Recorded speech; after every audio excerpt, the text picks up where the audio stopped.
خاوتي خواتاتي مساء الخير عليكم. اليوم راح نحكوا على واحد لو concept très important pour le développement d'un pays. C'est quelque chose qui va nous permettre de comprendre où l'Algérie n'est pas encore un pays développé.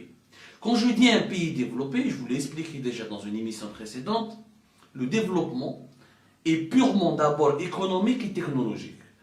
يعني le niveau de développement d'un pays, comment il est calculé. كيفاش تعرف بلي الدولة هذه متطورة. ماشي في السلاح ولا في السياسة ولا ما non, في الاقتصاد والمعرفة. C'est-à-dire quand tu as une économie qui est puissante, qui te fait gagner de l'argent, qui te dégage des bénéfices, qui te permet de financer une bonne école, une bonne université, des bons hôpitaux, et qui te permet de doter ton pays d'une très belle, de belles et impressionnantes infrastructures publiques pour le transport, pour l'éducation, pour la banque, pour les loisirs, pour les stades de football, pour le sport et tout ça, c'est comme ça que tu peux montrer au monde que tu es un pays développé ou là là là. اما باقي الخطابات هادو عسكريه ومؤسسات عسكريه هادو كاع خرط هادو كاين غير في الجيري برك. Les critères de développement sont tout autres. Ni une armée puissante, ni quoi que ce soit.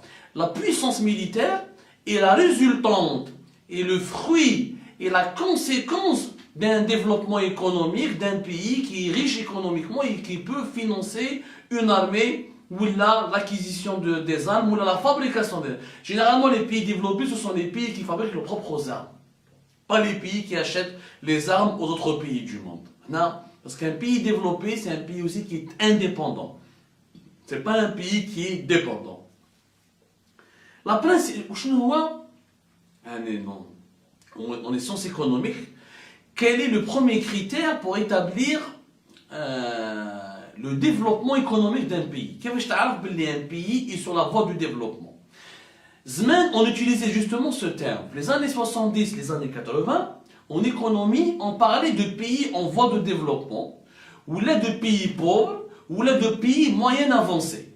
Mais les pays qui avaient de potentiel, ou là qui avaient de l'avenir, on les appelait des pays en voie de développement. هذا le terme, le concept d'un pays en voie de développement, à partir des années 2000, il est tombé à l'eau. Il n'a plus aucun sens dans les sciences économiques. Aujourd'hui, on parle de pays émergents. Les pays émergents, ce sont les pays qui se sont développés économiquement, qui continuent à se développer économiquement et qui commencent à devenir de véritables puissances et vont concurrencer les traditionnels pays puissants et développés, qui m'a l'Europe occidentale, qui m'a les États-Unis, le Canada, qui m'a le Japon, la Chine, etc. On parle de pays émergents. Les pays émergents, c'est la Turquie, la Malaisie, le Brésil, l'Indonésie, l'Afrique du Sud. Ça, on les appelle les pays émergents. Pourquoi les pays émergents? Ils sont en train d'émerger. Il y a une renaissance, un dynamisme économique qui a poussé le pays à devenir puissant politiquement, culturellement et militairement.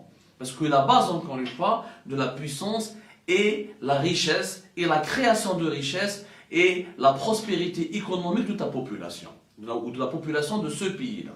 Maintenant, quels sont les critères pour classer un pays comme étant un pays émergent? Comment on peut devenir un pays émergent? Le premier critère, c'est la croissance économique. Et c'est le critère qu'on va essayer de comparer, de comprendre la situation de l'Algérie, pour vous allez voir que si on applique ce critère-là, le premier critère pour parler de l'émergence d'un pays, ou là pour classer un pays parmi les pays émergents, vous allez voir que nous sommes toujours stagnés, que nous sommes dans un statu quo qui dure depuis des années, et c'est réellement cet indicateur qui est la croissance économique qui peut expliquer aux Algériens et aux Algériennes pourquoi leur pays est resté jusqu'à aujourd'hui très sous-développé. La croissance économique, la croissance économique, c'est شحال كل عام النمو الاقتصادي بالعربية. النمو الاقتصادي. وشنو النمو الاقتصادي? C'est quoi la croissance économique? C'est combien par an, chaque année, le PIB تاعك, le produit intérieur brut, combien par année, combien le taux de croissance de la richesse que tu crées. Le produit intérieur brut, c'est un indicateur économique qui est important parce qu'il va quantifier la valeur de la production de richesse nationale pendant une année dans un pays précis. Tu compares ce que tu produis, les richesses que tu produis chaque année par rapport à l'année dernière. هذا هو la principale référence pour établir le taux de croissance économique d'un pays. باش تكون un pays émergent, يعني pour faire partie de la catégorie ou des clubs ou du club des pays émergents, لازم le taux de croissance économique تاعك il faut 5%. Bien sûr, il y a d'autres critères, on en parlera plus tard dans d'autres émissions, mais le principal critère, c'est le taux de croissance économique qui doit dépasser les 5%. Maintenant, nous allons le cas algérien. On va vous un graphique des statistiques. On va commencer depuis l'indépendance, c'est-à-dire entre 62 et 65, et on va aller jusqu'à 2018. On va traverser toutes les D'ailleurs, nous avons fêté la fin de l'indépendance il n'y a pas longtemps. Donc, les 58 ans d'indépendance du pays, on va les traverser. Combien il était le taux de croissance économique, notamment le taux de croissance de notre PIB de l'Algérie, ou est-ce que à un moment donné, il faut que 5%, mais je suis un pays émergent ou là là. Qui nous le chouette alors, à l'indépendance, c'est vrai, l'Algérie, juste après l'indépendance, elle a fait beaucoup de pas. C'est pour ça que nous ما لازمش نكونوا comme on dit en français des nihilistes. يعني ننكروا كلش. Tout n'est pas mauvais. Après l'indépendance, l'Algérie a fait beaucoup de pas. Elle s'est enrichie, elle s'est développée, elle a fait beaucoup de choses. Elle a lutté contre l'ignorance et l'analphabétisme. Elle a construit une économie certes socialiste, mais elle s'est dotée d'infrastructures. Le niveau de vie des Algériens s'est amélioré. Les indicateurs du développement humain, les Algériens s'est amélioré. On a amélioré l'accès à la santé, à l'éducation, au savoir. On a amélioré l'accès au logement, alors qu'avant l'indépendance, الجزائريين كانوا عايشين dans des bidonvilles ولا في الدواور ولا عندك pratiquement comme des esclaves chez les colons français. En 1963, le taux de croissance économique de l'Algérie et de son PIB en tout cas était de 34%. كان طالع بزاف. في 72 كان de 27%. يعني شوفوا encore une fois في السبعينات والستينات مول الاستقلال كيفاش كان النمو الاقتصادي كان كبير في الجزائر 72%. 27% 72. يعني في 72 la richesse nationale a augmenté de plus de 27% par rapport à 71. من بعد elle a commencé à se stabiliser. ولينا 7%, 8% في 8% en 1976, 7% en 1974, 9% en 1978, 7% en 1979. يعني شوفوا في السبعينات والستينات كان هناك نمو اقتصادي مهم في الجزائر. Durant les années 70 et les années 60, il y avait une très bonne croissance économique en Algérie. Si on avait gardé cette croissance économique encore pendant les années 80, c'est-à-dire 30 ans après l'indépendance, l'Algérie aurait été un véritable pays développé.